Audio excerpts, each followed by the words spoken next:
Hey readers, so we all know the Super Bowl is coming up soon. Every year I'm invited to my parents' house. We've got snacks out, lots of people, and the game is on TV, but honestly I find football to be pretty boring. I don't really understand the plays, I don't understand the rules, and I'm usually not really too sure about what's happening. Um, Honestly, I usually watch the Super Bowl just for the funny commercials and sometimes for the halftime show. However, we know that there are some crazy fans out there. My dad is definitely one of them. So just like these fans, my dad's usually jumping, yelling, screaming, cheer it, you name it, especially if by some odd chance the Giants are in the Super Bowl. But I realize that there's a reason why we act so differently at these games. I don't really know anything about football, so I don't really have the eyes to see the game. But for my dad, the football expert, everything is different. He's an expert at football, so every piece of it matters to him. So the same thing happens with books. When we develop the eyes to see much more of a book, we're able to bring those eyes to many more books. So today, I want to teach you that as readers sharpen their reading and their thinking skills, they develop eyes to not only see more in a text, but to make more significance. They pay more attention as they read because they trust that they notice things for a reason and expect to make something of the observations that people just pass by. So this is interpreting our reading. Reading interpretively and living interpretively are pretty similar. I mean, think about a time you were with someone and you didn't know when you would see them again for a long time, or a time when you went to a place that was special and you knew you wouldn't go back for a while. You probably took in more detail. The sights, the sounds, the smells, the memories, because you expected to make meaning out of those. So the same thing happens when we read a book. We pay closer attention to detail because we are old enough now to trust that every detail counts. We can make meaning out of every detail. The author wrote each book very purposefully, and as we read, we aren't just going to find the meaning, but we're going to make the meaning. So we're going to look at just one section of our text, Home of the Brave, today.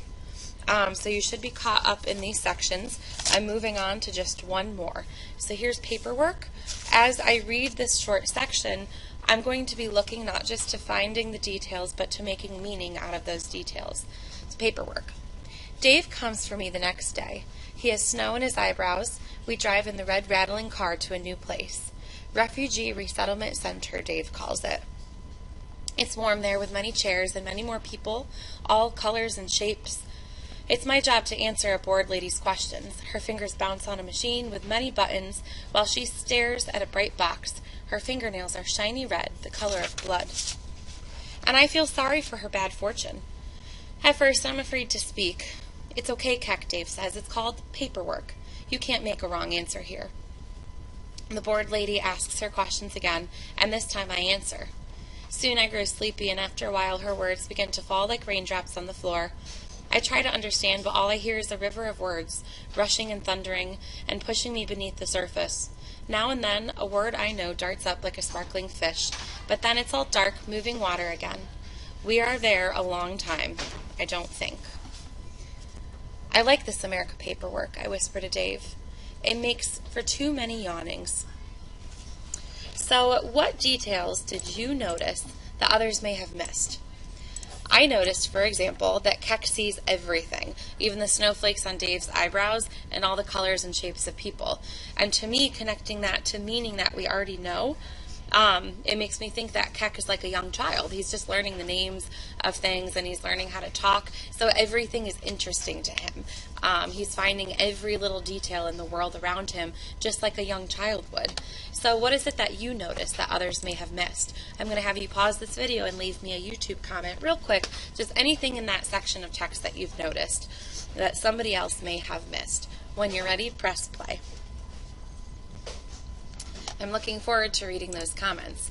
So today, as you're reading, what I want you to do is read alertly, because this can transfer to all of the reading and the thinking that we do on our own in our independent reading.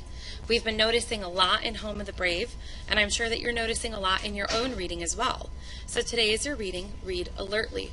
Notice what stands out and find the meaning in those specific details. This could be a reading response for you today. Feel free to load up your book with sticky notes as you notice the details, or keep a list in your notebook, and then tell me What meaning are you finding out of that in your reading response? Happy reading!